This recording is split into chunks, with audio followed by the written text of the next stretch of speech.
सुप्रभात मंडळी.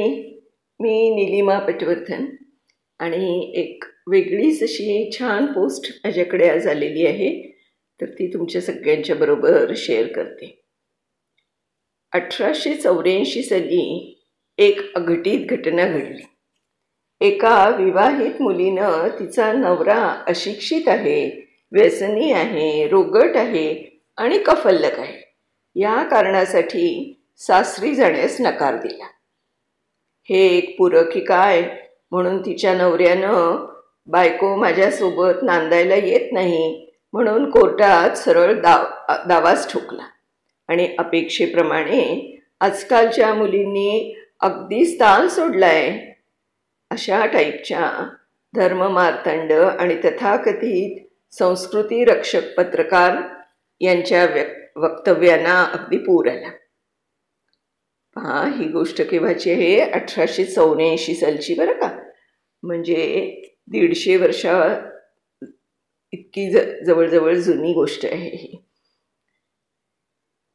पण आता हे जर असं घडलं नसतं तर कदाचित भारताला वैद्यकीय सेवा देऊ शकणाऱ्या पहिल्या स्त्री डॉक्टरसाठी आणखी काही वर्ष वाट पाहावी लागली असती. याचं श्रेय त्या मुलीच्या खंबीरपणाला जातं. तसंच ते तिला असलेल्या घरच्या पाठिंब्याला आणि अर्थातच कौटुंबिक पार्श्वभूमीलाही जातं. ही मुलगी म्हणजे डॉक्टर रखमाबाई. असं बघितलं तर डॉक्टर आनंदीबाई जोशी या पहिल्या महिला डॉक्टर भारतीय. पण प्रकृती स्वास्थ्यामुळे त्यांना अमेरिकेत शिक्षण घेतल्यानंतर त्या जेव्हा इथे परत आल्या भारतामध्ये तेव्हा त्यांना प्रॅक्टिस करता आली नाही. परंतु रखमाबाईंचं तसं नव्हतं. त्यांनी प्रॅक्टिस केली म्हणून त्याच्यासाठी असं त्यांचं महत्त्व आहे की त्यांनी वैद्यकीय सेवा देऊ शकणाऱ्या पहिल्या स्त्री डॉक्टर असं. रखमाबाईंचं लग्न झालं तेव्हा त्या 9 वर्षाच्या होत्या. तेव्हा त्या कुणाशी लग्न व्हावं हा निर्णय त्यांच्या हाती नव्हता आणि कदाचित इतक्या वयाच्या मुलीला एवढी पोचही नसते. त्यामुळे अशा वेळेस लागलेल्या लग्नात बांधलं जाण्याची सक्ती त्यांना मान्य नव्हती. तेव्हाच्या वर्तमानपत्रात याबद्दल खूप चर्चा झाली.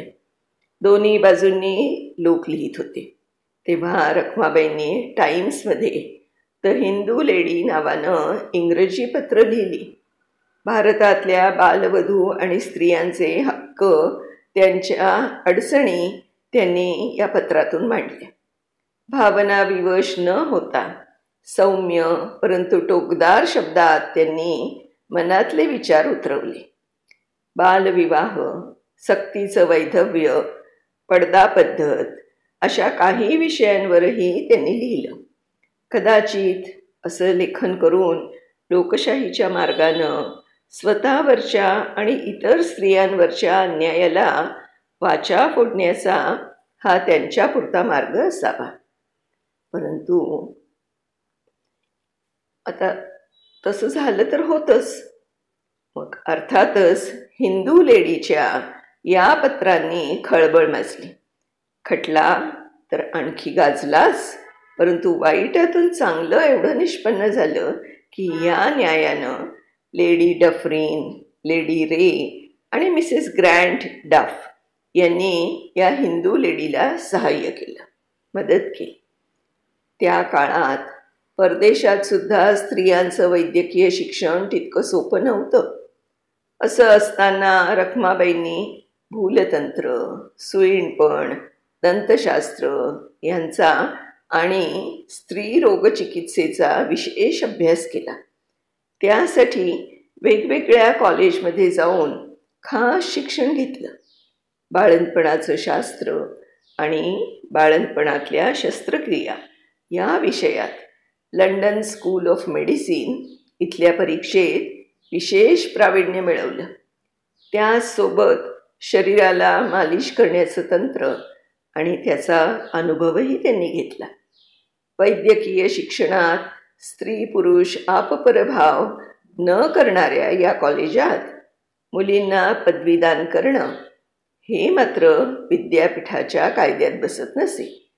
तेव्हाच्या पद्धतीप्रमाणे रखमाबाईंनी ही शेवटची परीक्षा on Joint Board of the Colleges of Physicians and Surgeons of Edinburgh and Glasgow या स्कॉटलंडच्या संस्थेत दिली आणि त्या उत्तम तऱ्हेनं उत्तीर्ण झाल्या.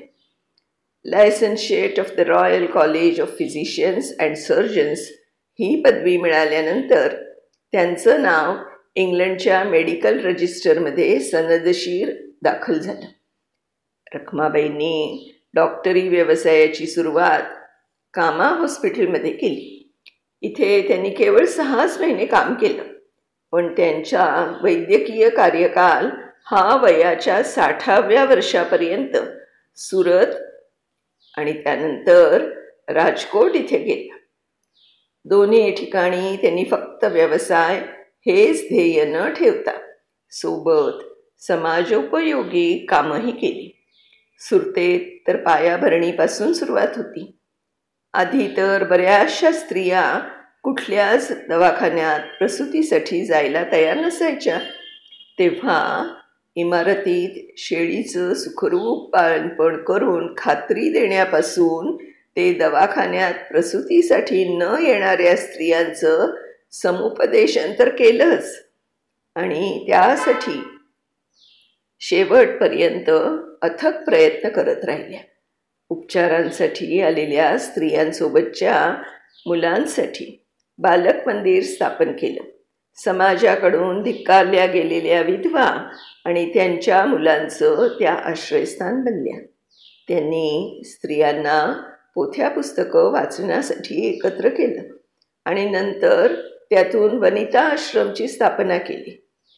इतर उपक्रमांसोबत विधवा आश्रम आणि अनाथाश्रम हे वनिता आश्रमचं मुख्य कार्य होतं.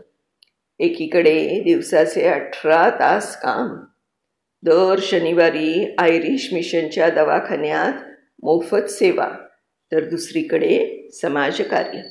हे शिवधनुष्य त्यांनी सहज पेललं होतं. त्यांच्या कामातून त्यांना इतका कमी वेळ मिळे की अगदी साडी नेसण्यात वेळ जाऊ नये म्हणून त्या पेटिकोटला साडीच्या निर्या शिवून ठेवत. आजकाल रेडी टू वेअर साडी आलेलीच आहे पहा, पण मला असं वाटतं ही त्याची सुरुवात असावी बहु. एक डॉक्टर म्हणून त्यांचं काम महत्त्वाचं खरंच, पण त्यांनी केलेली इतर कामं पण तितकीच महत्त्वाची आहेत. 1907च्या सुरतेच्या अखिल भारतीय महिला परिषदेच्या स्वागत समितीच्या त्या सेक्रेटरी होत्या. तर पुढे राजकोटला गेल्यावर रेड क्रॉस सोसायटीची शाखा उघडली. पहिल्या महायुद्धादरम्यानचं त्यांचं कार्य लक्षात घेऊन 1918 साली त्यांना रेड क्रॉसतर्फे सन्मान पदक देण्यात आलं. त्यांनी अस्पृश्यतेविरोधात काही शाळांमधून व्याख्यानं देण्याची व्यवस्था केली. स्त्रियांसाठी खास विज्ञान स्त्री शिक्षकांच्या व्याख्यानमाला चालवल्या. इतकंच नव्हे तर कामाठीपुरामधल्या स्त्रियांसाठी आरोग्यविषयक व्याख्यानं घडवून आणली. स्वतःच्या आजोबांच्या मालकीचं गावदेवीचं मंदिर सर्वांसाठी खुलं केलं. अस्पृश्यांना, त्यांच्या स्त्रियांना हक्क आहेत ही त्यांची धारणा होती.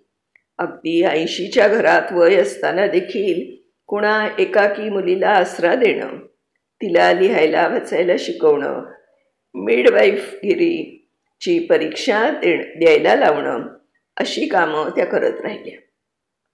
स्त्रियांना बँकांमध्ये खातं काढायला लावून बचतीचं महत्त्व कृतीतून तेव्हाही शिकवत राहिले. डोळ्यांनी दिसणं अगदीच कमी झालं तेव्हा आजूबाजूच्या मुलांची बालसभा घेत आणि त्यांच्या अंगी सभाधीटपणा यावा म्हणून गाणी गोष्टी म्हणायला लावत. दुर्दैवानं रखमाबाईंनी त्यांचा पत्रव्यवहार जपून ठेवला नाही. उलट पक्षी तो वेळोवेळी जाळून टाकला. त्यांच्या टिपणातल्या काही वह्या आहेत, त्यावरून काय ती त्यांच्या कार्याची थोडीफार माहिती कळते. नव्या जाणीवा, नवी क्षितिज, नवी कार्यक्षेत्र जी त्या काळच्या अगदी थोडक्या लोकांनी आपलीशी केली त्यांची यादी डॉक्टर रखमाबाई यांच्या नावाशिवाय अपूर्ण आहे. फक्त स्वतःसाठी न जगता आणि सुधारणेच्या प्रश्नांचा नुसताच खल न करता त्या सुधारणा प्रत्यक्ष जीवनात उतरवून त्या खरोखरी एक ध्येयनिष्ठ जीवन जगल्या. डॉक्टर रखमाबाई यांची नुकतीच जयंती झाली आहे. त्या निमित्ताने हा लेख पुनर्प्रकाशित केला आहे boghata.com आणि तिथून तो मला मिळाला आहे. तर खूप प्रेरणादायी काम आहे डॉक्टर रखमाबाई यांचं. शतशः धन्यवाद की त्यांनी हे जे कार्य सुरू केलं, स्त्री शिक्षण घेतलं, डॉक्टर झाल्या, व्यवसाय केला, त्याच्यामुळे आज अगणित अशा स्त्री डॉक्टर्स आपल्याला दिसतात आणि त्यामुळे स्त्रियांना पण खूपच फायद्याचं झालेलं आहे. मला नक्की खात्री आहे की ही माहिती तुम्हा सगळ्यांना आवडेल. धन्यवाद.